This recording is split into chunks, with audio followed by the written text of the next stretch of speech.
Okay, so let's just get right into it. The situation that we're all dealing with right now is unprecedented, and sometimes it can feel scary. And a lot of that has to do with information and about the things that you can control and the things that you can't. And sometimes those things you can't control feel almost too much. Some of the things that you cannot control are forces of nature. I can't control my kids.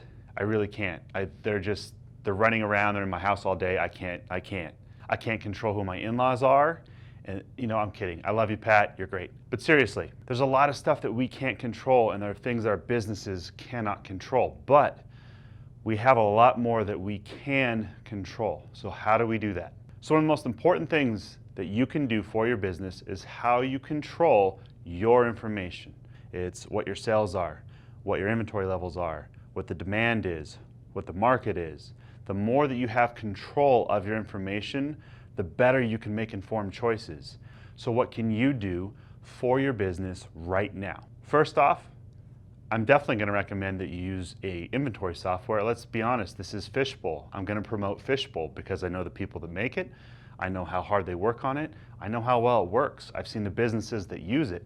So why am I going to promote it? Well, because I want us to stay in business, and also I want you to stay in business. By using Fishbowl, you can track your inventory levels, you can track what's coming and going, you can track bill of materials, and on and on and on.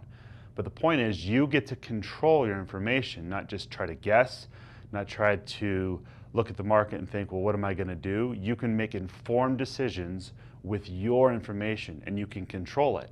So moving forward, here's how Whiteboard Wednesdays will work. We're going to be releasing every week, and our aim is to be releasing information that will hopefully help you control your business, help you make use of your information, and how to move forward on some of these things.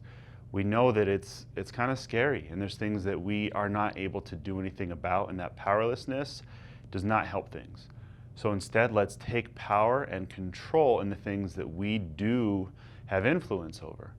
And a lot of that can be our business, the ways that we can adapt and the ways that we can shift so that we can change and survive and come out better through all of this. Now is the time to be looking with a different pair of lenses in how you use your information. I'm James, this is Whiteboard Wednesday, and we wish you all the best.